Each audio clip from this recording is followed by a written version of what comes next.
Bienvenue sur Africa 24 dans cette nouvelle édition du QG News. Voici les titres de l'actualité. En République démocratique du Congo, le Premier ministre Bruno Tshibala lance la campagne de vulgarisation des mesures urgentes, un projet qui fait partie des 28 mesures urgentes pour la stabilisation et la relance économique du pays. Le Maroc recourt à l'hydrogène pour décarboniser les transports. Première étape Marrakech, la ville Ocre où l'équipement de plusieurs dizaines de milliers de véhicules roulants à l'hydrogène est annoncé. Et puis au Nigeria, le conflit de Boko Haram affecte l'éducation dans l'état de Borno. Depuis 2002, plus de 295 enseignants ont perdu la vie et près de 1400 écoles ont été pris pour cible par les insurgés. Elle fait partie des 28 mesures urgentes pour la stabilisation et la relance économique de la République démocratique du Congo. La campagne de vulgarisation des mesures urgentes lancée ce 3 octobre par le Premier ministre Bruno Tshibala. Cette mesure vise à améliorer la collecte des recettes suite à la chute des cours des matières premières. Précision dans ce reportage de notre correspondant Jacques Amboka. En RD Congo, le gouvernement veut faire de la collecte des recettes publiques son cheval de bataille en vue de stabiliser l'économie du pays. Faisant partie de 28 mesures économiques initiées par le chef de l'État Joseph Kabila, la collecte des recettes est considérée comme une urgence. Cette mesure fait l'objet d'une campagne de vulgarisation lancée au cours d'une conférence de presse tenue par le Premier ministre Bruno Tshibala ce mardi 3 octobre 2017 à Kinshasa. Il fallait donc étudier et proposer des actions urgentes et concrètes à mettre en œuvre pour lutter efficacement contre la corruption, la fraude fiscale et douanière en vue d'améliorer la collecte des recettes publiques et renflouer ainsi les caisses de l'État. Il est difficile, reconnaissent les autorités du pays, de booster les recettes publiques sans une action punitive contre les auteurs de la corruption qui, par ailleurs, bénéficient d'un régime d'impunité. Selon le gouvernement, plusieurs contentieux accusant certains fonctionnaires de l'État et opérateurs économiques sont portés en justice. Ce qui est important de relever, c'est la place que prend la justice par rapport au traitement de ce contentieux. Parce qu'une fois que le travail est pris en charge, une fois que les dossiers sont pris en charge par la justice, nous sommes complètement dessaisis en attendant qu'une décision judiciaire soit prise. La République démocratique du Congo souffre encore de la baisse du prix des matières premières qui a affecté sa croissance économique estimée à plus de 8% il y a 3 ans pour se rabattre à environ 2,6% en 2017. Bien que ses principaux produits à l'exportation, à savoir le cuivre et le cobalt, connaissent une montée des prix, soit environ 6,470 $ la tonne du cuivre et 65 121 $ pour le cobalt, plusieurs investisseurs hésitent encore à revenir.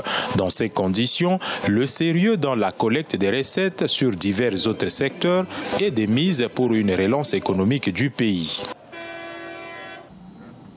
Après la mise en service des bus électriques, Marrakech s'apprête à lancer un autre projet écologique, l'équipement de plusieurs dizaines de milliers de véhicules roulant à l'hydrogène, annoncé à l'occasion de la COP22. Il s'agit d'un nouveau standard d'énergie pensé pour réduire des émissions carbone significatives dans la ville ocre marocaine. Essatou Diamanka Bellante. Le Maroc veut décarboniser les transports.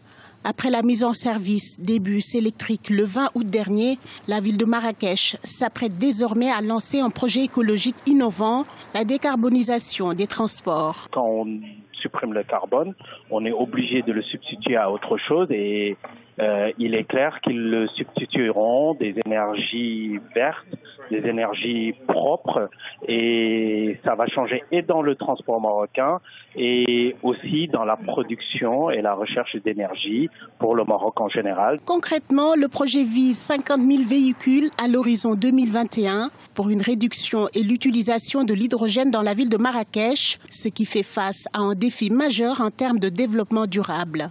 Ce projet devrait permettre à la ville touristique de réduire de manière considérable ses émissions carbone. Ce projet va dans le bon sens dans la mesure où ça participe à la décarbonisation des énergies au Maroc. Ce sera un bon argument marketing pour Marrakech dans le tourisme et cela va dans la droite ligne des résolutions prises depuis la COP21. Le Maroc ayant assumé la COP22, donc a une responsabilité aussi de donner l'exemple et surtout en Afrique, dans le sens des résolutions de décarboniser l'énergie en général au niveau mondial, surtout suite au camouflet essuyé par Trump sur ce sujet. Le projet de décarbonisation prévoit également la production de cartouches et storage et leur remplissage, mais aussi que l'infrastructure de distribution et de l'assemblage de véhicules soit effectuée dans le pays. Finalisé depuis août 2011, le permis de conduire à points va entrer en vigueur au premier semestre 2018 en Algérie. Chaque année, des dégâts matériels routiers au niveau national dépassent les 100 milliards de dinars. L'objectif du gouvernement est ainsi responsabiliser les conducteurs et réduire le nombre de victimes sur la route. Aïssatou Diamanka, Besland.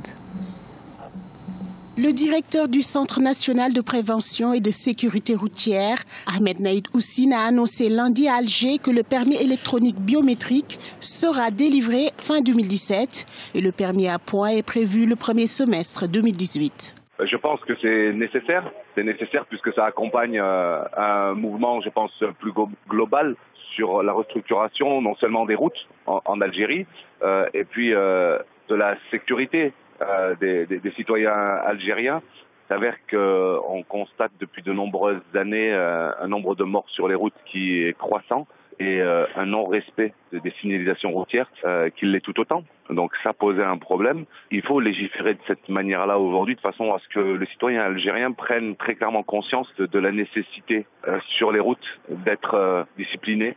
En effet, cette mesure gouvernementale vise ainsi à renforcer la sécurité routière, à réduire le nombre de victimes ainsi que les infractions, mais aussi à responsabiliser les conducteurs. Je pense que c'est davantage une mesure de contrainte que d'accompagnement. Donc ils vont être obligés de s'y soumettre parce que c'est la force de la loi et que pour le coup ce n'est pas une mauvaise chose. Ça va simplement discipliner davantage les automobilistes qui sont pour la plupart du temps des chauffards.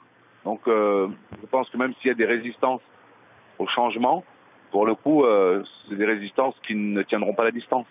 Les 24 points inscrits sur le permis se verront à la baisse à la moindre infraction jusqu'au retrait définitif du document. 6 mois seront ensuite nécessaires aux conducteurs avant de pouvoir à nouveau repasser le permis.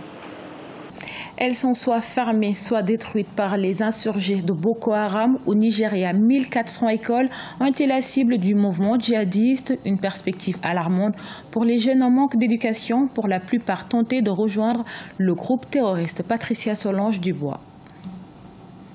Borno, Nigeria. Fatima Mustafa apprend l'alphabet dans une classe improvisée située dans un camp pour les personnes déplacées à l'intérieur de Maïdougouri. Depuis le début de l'insurrection de Boko Haram dans le nord-est du Nigeria, seuls 43% des écoles sont restées ouvertes à Borno. Malgré les tensions qui sévissent dans la région, Fatima, 10 ans, reste déterminée à apprendre pour pouvoir un jour réaliser son rêve, celui de devenir médecin. J'aime aller à l'école pour apprendre comment parler anglais. Mon rêve, c'est de devenir médecin pour pouvoir aider les gens. Depuis 2002, plus de 295 enseignants ont perdu la vie, 19 000 personnes ont été déplacées et près de 1400 écoles ont été détruites selon l'UNICEF. Une situation alarmante qui laisse pour compte les jeunes issus du nord-est nigérian. Laissés avec peu de perspectives, ils sont parfois tentés de rejoindre l'insurrection islamiste. Ils suivent les cours, mais parfois ils ne veulent pas aller à l'école. Alors nous nous déplaçons chez leurs parents pour leur demander de venir. Parfois même, nous organisons des rencontres entre les parents et les enseignants. Nous leur disons à quel point il est important de venir à l'école pour que les enfants apprennent.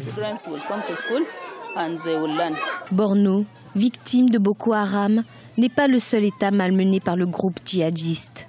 Il rappelle à quel point la reconstruction va être longue et difficile dans le nord-est du Nigeria, région dévastée par 9 ans d'insurrection.